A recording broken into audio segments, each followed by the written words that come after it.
자, 네 번째 설 한번 가보겠습니다. 이것도 짧고 굵게 한번 가보도록 할게요. 네, 짧고 굵게.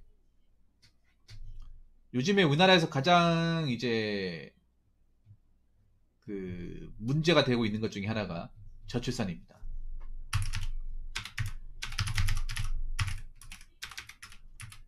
아, 네, 알겠습니다. 아, 디젤님 주무세요. 네, 주무세요. 알겠습니다. 네, 주무세요, 주무세요. 가장 핵심 쟁점이자 문제 요소로 부각되는 것 중에 하나가 저출산. 현재 우리나라 저출산은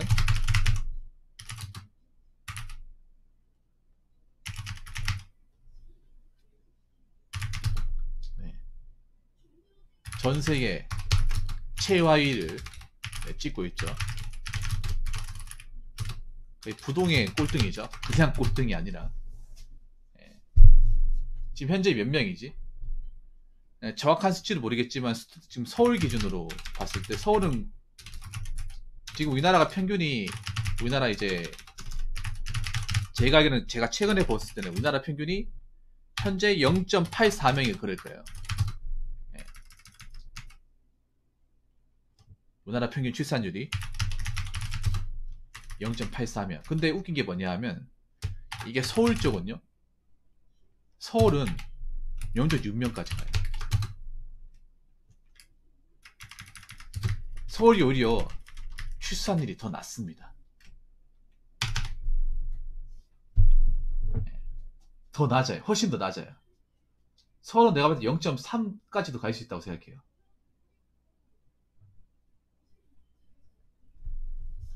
그 말은 즉슨 서울이 결혼 생활하기 더 빡시다는 거죠. 네. 결혼을 영위하기가 힘들다는 거죠.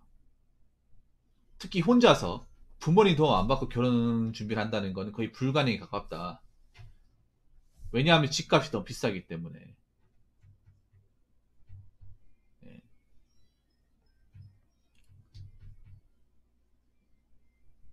그런데 제가 좀 기분이 나쁜 게 있어요. 이 얘기하면서. 뭐냐 하면 자꾸 뉴스에서 보면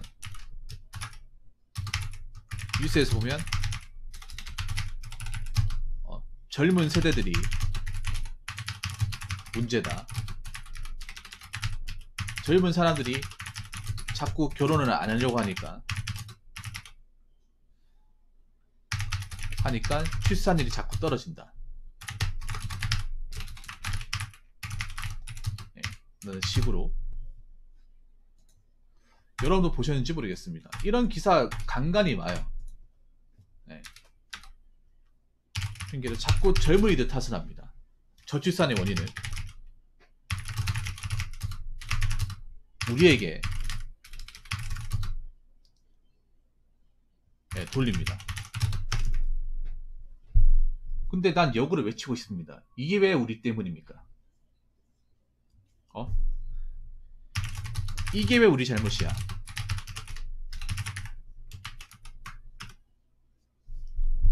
우리가 뭐 그렇게 잘못했다고?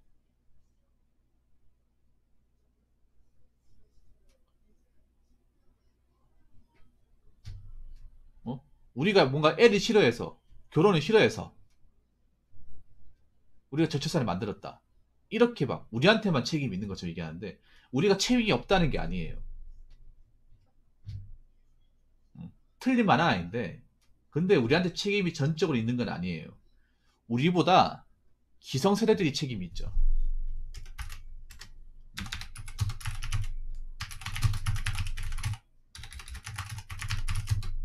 책임이 더 크죠. 저출산을 만든 거는.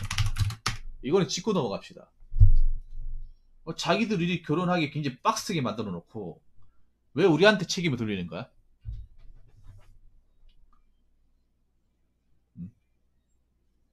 도저히 개인의 노력으로 결혼하기 불가능에 가까운 조건을 만들어 놓고 자기들이 만든 거잖아. 우리가 만든 게 아니거든요.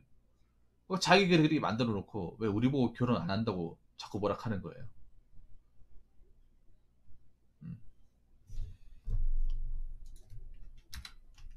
원인 제공은 우리가 한 게 아니라 기성세대들이 하셨죠.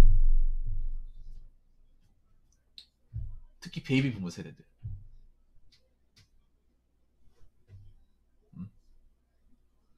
소득 불균형, 빈입빈 부익부.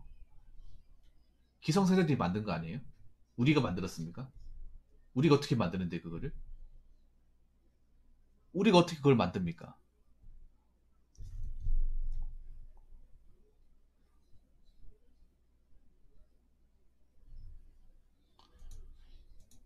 우리가 결혼에 대해서 무조건 처음부터 부정적인 생각을 가진 게 아니에요.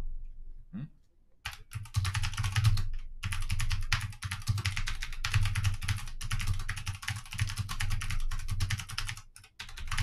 근데 살아가면서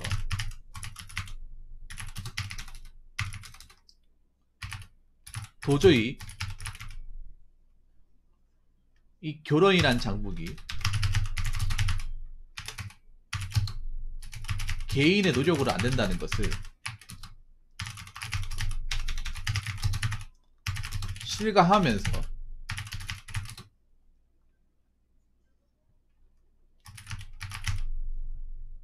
결혼을 부정적으로 보는 것이죠.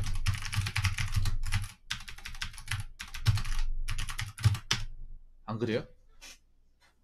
제가 저번에 얼마 전 이틀 전인가? 3일 전에 썰 기억나시죠? 결혼이 개인의 노력으로 안 되는 이유. 여러분 대다수 공감을 했습니다. 왜냐? 결혼이 애초에 부모님이 도와주지 않으면 불가능해요. 베들린이 정말 대단한 거예요. 부모님 도움 안 받고 자기가 그렇게 모은 돈으로 내 집 마련한다는 게 정말 어렵거든요. 지방이라 하더라도 어렵습니다. 꼭 수도권뿐만 아니라 수도권은 거의 불가능에 가깝고요. 불가능하죠. 지방에서도 자기가 번 수익을 어떻게 알뜰하게 모아가지고 그걸 대출받아서 집을 산다. 그것도 정말 대단한 거예요. 엄청나게. 왜냐하면 그렇지 못한 사람들이 더 많기 때문에.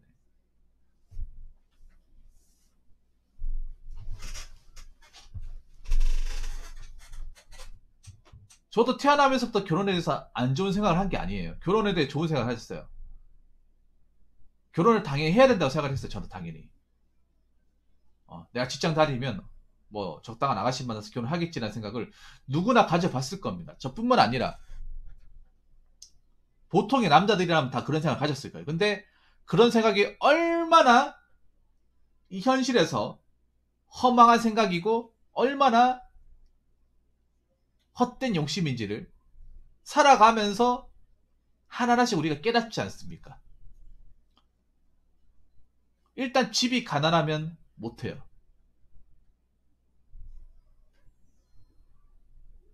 집에서 결혼자금 못 대준다. 못합니다.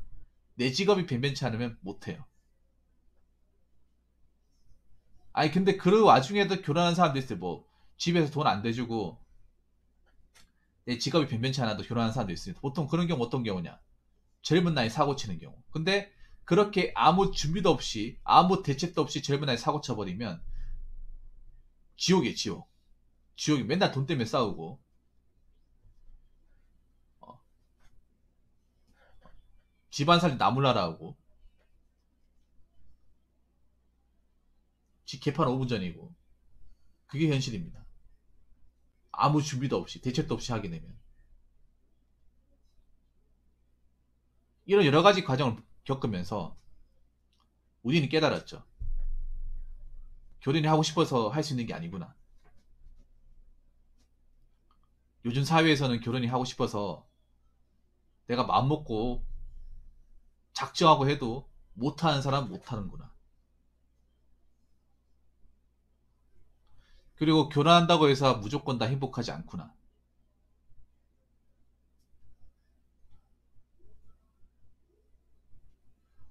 우리가 처음부터 부정적으로 생각하려고 마음먹은 건 아니에요. 근데 살아보니까 도저히 긍정적으로 바라볼 수 없기 때문에 우리가 이렇게 바뀐 거지. 왜냐? 희망을 가질 수가 없잖아요. 결혼에 대해서 우리가. 여러 가지로.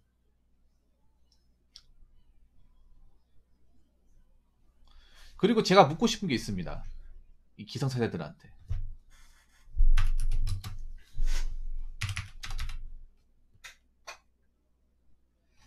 애초에 결혼 허들을 높인 거는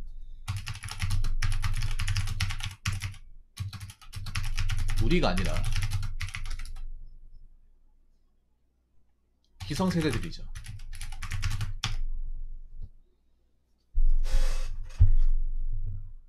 우리는 높인 적이 없어요. 물론 여자분들도 높인 게 있습니다. 근데 그것보다 더 중요한 거는 우리가 결혼을 하기 위해서라면 일단 가장 중요한 게 집이 있어야 돼, 집. 근데 그 집 마련을 어렵게 만든 사람이 누굽니까? 우리가 어렵게 만들었어요? 아니에요. 기성세대들이 어렵게 만들었죠. 자기들이 돈 많이 벌고 좀 편하게 살려고. 우리 부모님 세대는 있잖아요. 우리 부모님 세대가 저희 나이 때 20대 30대였을 때는 옛날에 돈 모아가 집 많이 샀습니다. 은행에 돈 모아가지고 다 그렇게 집을 샀어요.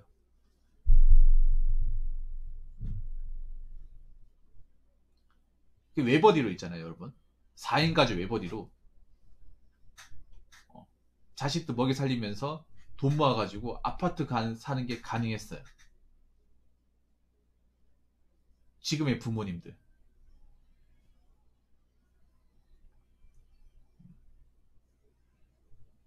그때는 그게 가능했다니까. 근데 지금은 그렇게 하면 그냥 죽어요, 그냥. 지금 그렇게 하면 안 돼요. 자살행위입니다. 어떻게 합니까, 지금? 외벌이로? 어떻게 결혼을 해? 사실 여기 기성세대리라고 얘기했지만 여자분도 포함이 됩니다. 왜냐, 여자분들 솔직히 말해서 원룸에서 시작하자 하면 할 사람 별로 없다는 것도 알고 있어요. 근데 역으로 얘기하게, 자기는 원룸에 그러면 자기도 원룸에 살기 싫으면 자기도 그만한 돈과 준비를 해야 될 거 아니야. 그런 돈과 준비를 안 해서 원룸에서 시작을 해야 될 거 아니야. 웃긴 게 난 그렇게 생각해. 그 결혼 얘기가 나와서 한 말인데 여기 기성세대 플러스 여자분도 포함시켜야 돼요. 왜냐, 자기는 결혼에 필요한 돈이나 자금을 준비하지 않아 놓고 왜 원룸 월세에서 시작하는 거 싫어해요? 말이 안 되지 않습니까?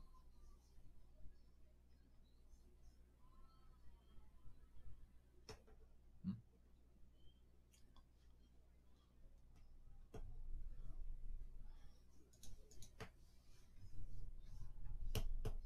말이 안 돼, 이게. 자기도 그 정도 조건을 만들어 놓고 얘기하든가. 애초에 그런 조건 그릇도 안 만들어 놨는데 남자한테 뭐 당연하게 요구한다? 그런 분들도 좀 계시니까 결혼 허들이 높은 거예요. 같이 올린 거죠, 같이. 남자들이 너무 그 조건을 달성하기 어려우니까 결혼을 못 하는 거예요. 결혼에 대해서 이제 포기하는 거죠. 에이, 못 하겠다. 이렇게 하다가 어떻게 내가 달성할 수 있겠어. 누구 좋으라고 내가 이렇게 힘들게 살아야 돼. 자, 그리고 네 번째도 뭐냐 하면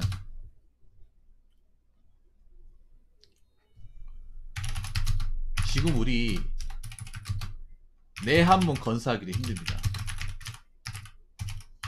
힘든 사람들이 많아요.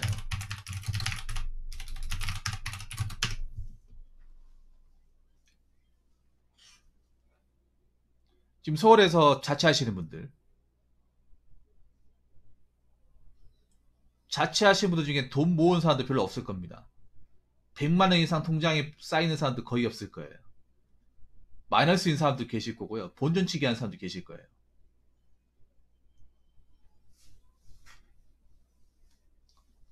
막상 서울에 가가지고 직장 잡으러 왔는데 문제가 뭐냐 하면 거기에서 사는 사람들 중에 상당수의 사람들이 그 월세의 삶을 벗어나지 못한다는 거예요. 나중에 이 문제가 분명히 발생할 겁니다. 10년 동안 서울에 살았지만 그 환경에서 못 벗어난 사람들. 똑같은 거예요. 10년 처음 그러니까 10년 전에 처음 내려왔을 때랑 지금이랑 달라진 게 없는 거야.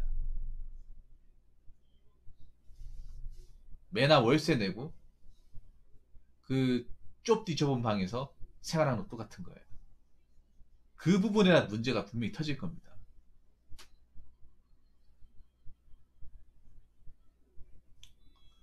서울에 왔다고 해서 무조건 돈을 많이 버는 게 아니잖아. 돈을 많이 버는 사람이 있긴 한데 똑같아요, 여러분. 서울 간다고 해서. 직장은 많을 수 있습니다. 직장은 서울 지방에 비해서 일자리는 많고 일자리의 종류도 많을 수 있어요. 근데 그 일자리의 모든 종류가 다 많은 수익을 보장하는 게 아니에요. 특히 서울 같은 경우에 특징이 치명적인 게 뭐냐 하면 울산하고 서울의 차이가 뭐냐면 울산은 공업도시 아니에요. 공업도시. 자, 서울은 광역시 중에 유일하게 공업도시가 아니에요. 공단이 없어요. 수많은 빌딩과 상가, 아파트로만 되어 있는 곳이야. 사실 돈을 많이 벌려면 공업이 있어야 돼요.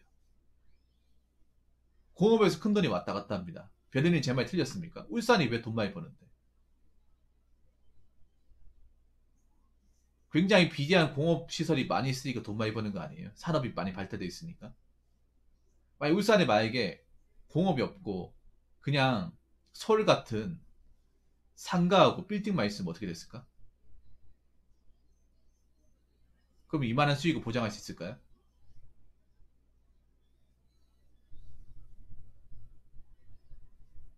보장할 수 없죠. 서울에 지금 일하는 사람들 상당수가 뭐예요? 그 서울의 빌딩 안에 있는 수많은 조소기업들, 서비스직, 아니면 아르바이트 그런 거잖아. 어. 거기 일한다 하더라도 200 언저리입니다. 200 언저리. 그럼 거기서 문제가 뭐냐면 그 서울에 살면서 돈이 들잖아요. 월세나 뭐 생활비나 이것저것 돈이 드는데 그 돈 내고 나면 남는 게 없어요. 근데 거기는 구로에 뭐 있다고 하는데 내가 그 얘기 듣고 좀 충격 먹었어요. 구로에 그 가산 디지털 단지 거기 공장이 있긴 한데 나 욕할 뻔했어. 어떤 분이 그 면접을 봤는데 대구의 공장 급여보다 더 박해가지고 제가 서울에서 일하신 몇몇 분 들었거든요. 그 서울의 종로의 세공공장, 그 종로구 봉이동에 서울의 그 기군속 단지가 있잖아요. 종로구 봉이동 예시동. 거기서 JHK님인가? 저분이 세공조에 있으려 했는데 하루 맹종 일하는데 200이 안 돼요. 최저시급 계산해도 200 훌쩍 넘어야 되는데 200 언저리였을 거야. 도대체 어떻게 급여 계산했길래 200이 안 넘는 거야? 그것도 서울인데. 일도 편한 게 아닌데. 근데 큰 돈이 왔다 갔다 하는 곳인데, 종로라고 하면. 근데 막상 거기서 이제 공장에서 뺑이 까는 사람은 200 언저리 돈을 받는 거예요.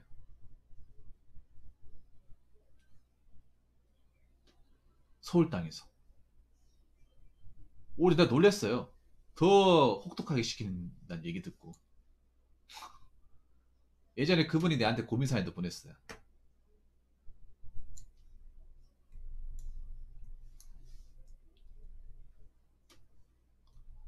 그런 힘든 곳에 사는 사람들이 과연 결혼 생각할 수 있을까?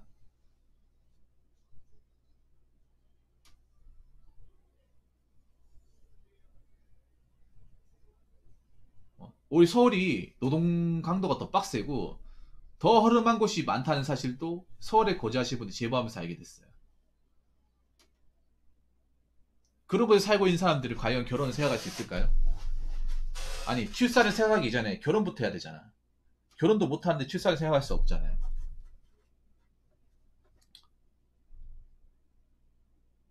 내 몸 하나 건사하기 힘든데, 내 몸 지키기 힘든데, 내 먹고 사는 것조차도 보장할 수 없는데 무슨 연애를 하고 결혼을 한다는 겁니까? 특히 서울만 보더라도 알 수 있는 게 이 0.6명이라는 게 뭘 의미하겠어요? 평균보다도 서울이 더 낫잖아. 뭐냐 하면 서울에서 그만큼 살아남는 게 힘들다는 거예요. 많은 지방의 청년들이 서울에 입성을 하고 상경을 하지만 막상 자리 잡고 잘 살거나 나는 기반을 닦아놓은 사람들이 별로 없다는 거예요. 상당수의 서울에 거주하는 청년들은 월세 내기도 벅차고 한 달 생활비 맞추기도 빡시다는 거예요.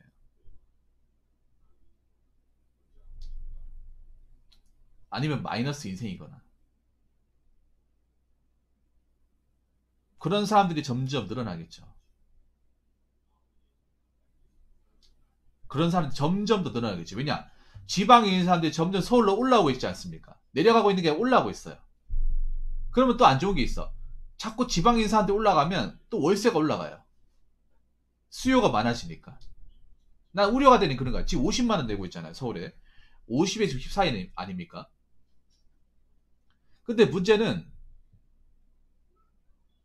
점점 더 많은 사람들이 자꾸 지방에 올라오고 있어요. 지방에서 서울로 올라오고 있어.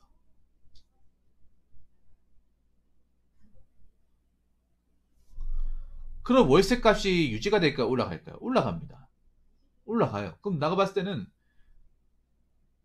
최저 이제 기본 60 찍는 날이 올 거예요. 서울에서도. 60 받던데 70까지 가겠고요. 벌이는 똑같은데. 그러면 또 그렇게 이제 월세 내는 사람 같이 힘들어지는 같이.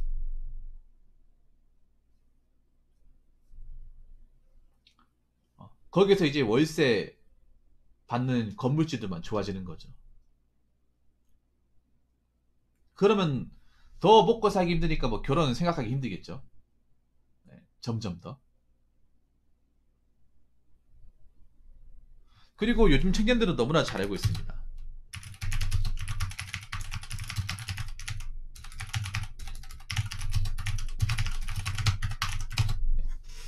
너무나 잘 알고 있어요. 뭘 잘 알고 있냐?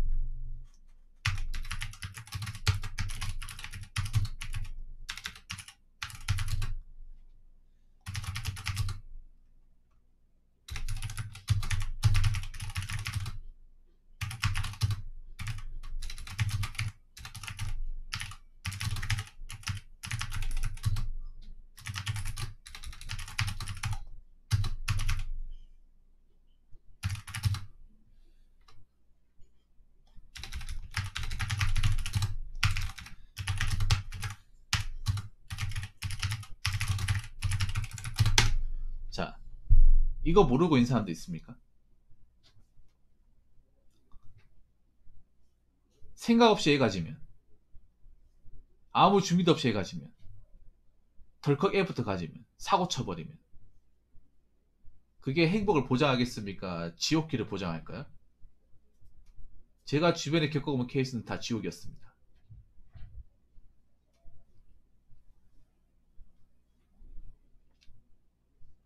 그리고 그 태어난 애기는 무슨 잘못입니까? 부모 잘못만 나가지고.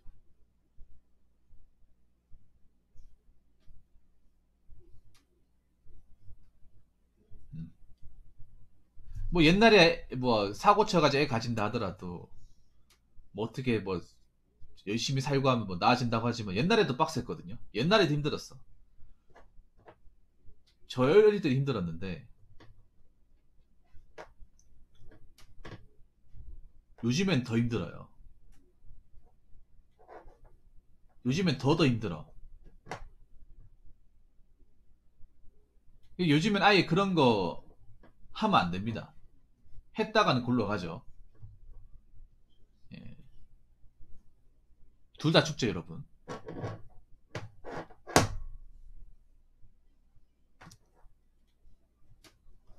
그러고 보니 요즘 뉴스에는 애들이 사고 친 뉴스는 없네요. 10년 전만 해도 그런 거 많았는데. 없는 게 아니라 너무 많아가지고 기사를 안 내는 걸 수도 있어요.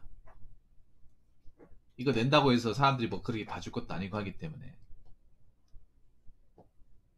아무 계획 없이 애부터 가져서 하면 준비도 안 돼 있고 돈도 없어요. 꽤 키우면 돈도 많이 들잖아. 애 키우면 돈이 어마무시하게 듭니다, 이게. 돈이. 요즘 애 키우면 여러분 산후조리원도 가야 되잖아요. 산후조리원도. 그 산후조리원 가잖아요. 그 기본 300이야.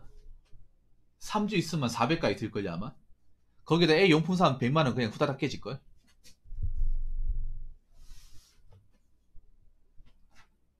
애 태어나는 순간 한 달에 500 날라가는 기본이에요. 500만원. 그걸로 끝나는 게 계속 꾸준하게 돈이 얼마씩 들 거예요.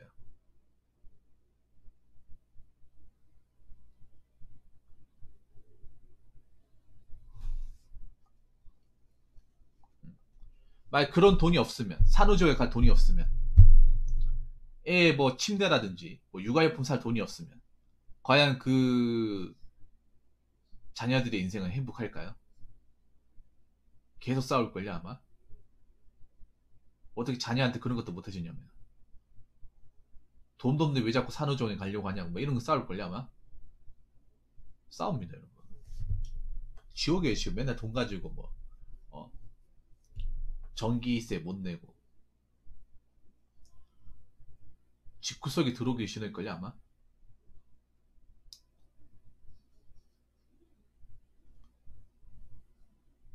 뭐 결혼도 결혼이지만 애 가진다는 건 상상하기 힘든 거예요 이게 더 이상. 한국 땅에 애 키우기 좋은 환경도 아니잖아. 어. 우리 때도 우리가 출산했을 때도 태어났을 때도 이제 한국 땅에 생존하는 게 이렇게 빡신데, 요즘 애들은 더 빡세면 더 빡세지 덜 하지 않을 거 아닙니까? 요즘 애들은.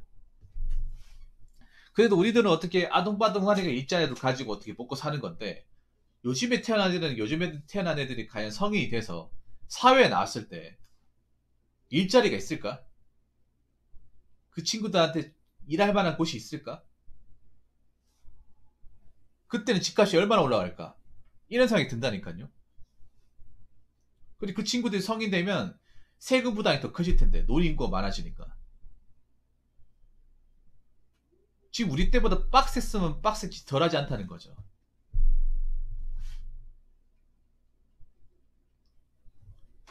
절대로.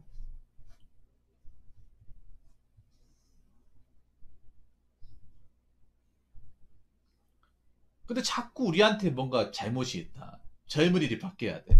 젊은이들이 문제가 크다. 저희한테 잘못이 없어요, 이거는. 어. 시스템적으로 문제인데 왜 자꾸 우리한테 자꾸 채찍질을 가해? 우리도 힘들어 죽겠는데.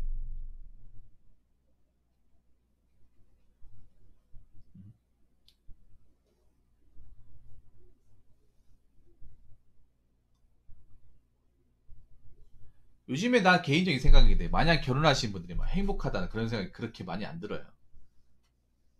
나만 그런 생각이 드는지 모르겠지만, 결혼하면 너무 감당해야 될 게 많으니까, 희생해야 되고 치러야 될 게 많다 보니까.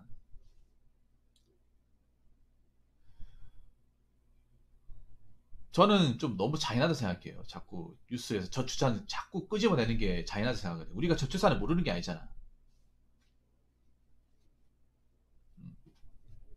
모르는 게 아니잖아요. 우리도 알고 있어요. 근데 알고 있는데 달라지는 게 뭐가 있어? 맨날 떠들어대는데 달라지는 게 뭐가 있습니까? 어? 잊을만 하면 저출산, 저출산, 저출산. 기사 맨날 쏟아져 봐야 뭐 막을 수 있는 게 없잖아요.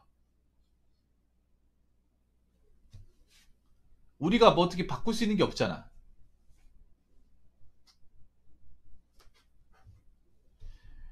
TV 드라마의 허구적인 영향도 크다고 생각합니다. 요즘 히트치고 유행하고 인기 있는 드라마, 잘 살고 부자의 부모의 자녀의 하얀 옷에 재벌인 배경화면들이 너무 많아요. 넓은 아파트에 넓은 회사 건물은 기본, 주연 조연 할 거 없이 회장 VIP는 정도 되는 배경만 보여주고 마치 현실이나 착각하는 느낌이네요. 그러니까 드라마가 병들었다는 거죠.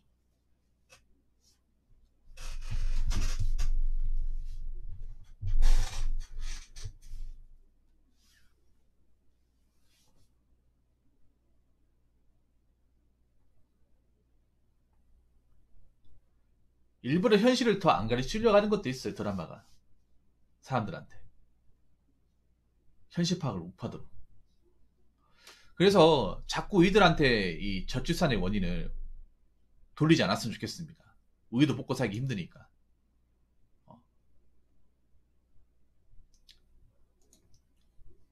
원인은 우리한테 있는 게 아니라 대한민국 정부하고 기성세대분들한테 있습니다. 그리고 또 하나 더 얘기하고 싶은 게, 저출산이라고 갖다 쓴 돈 도대체 어디다 쓴 거예요 이거? 어? 어? 차라리 1인당 돈을 마치 쥐어주든가. 어? 돈을 쓰기 뭐 썼다고 하는데 티가 안 나 이게.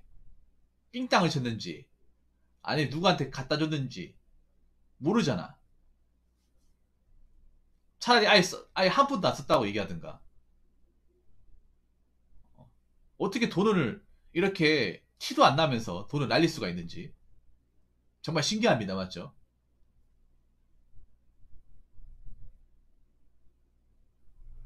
아무튼 지금 가뜩이나 힘든 청년들한테 자꾸 어? 우리 보고 바뀌어야 된다 이런 얘기 절대 하지 마시기 바라겠습니다. 저희 말고 바뀌어야 될 사람들 많습니다. 제가 봤을 때 이 나라부터 바뀌어야 됩니다. 나라의 본질부터 바뀌어야 돼요. 이거 안 바뀌면 저출산 해결 못합니다. 기성세대들이 맡기면 저출산 해결 못합니다. 우리 능력을 바꿀 수 있는 게 아닙니다. 무슨 말인지 아시겠죠? 자, 이상으로 네 번째 썰 마치도록 하겠습니다.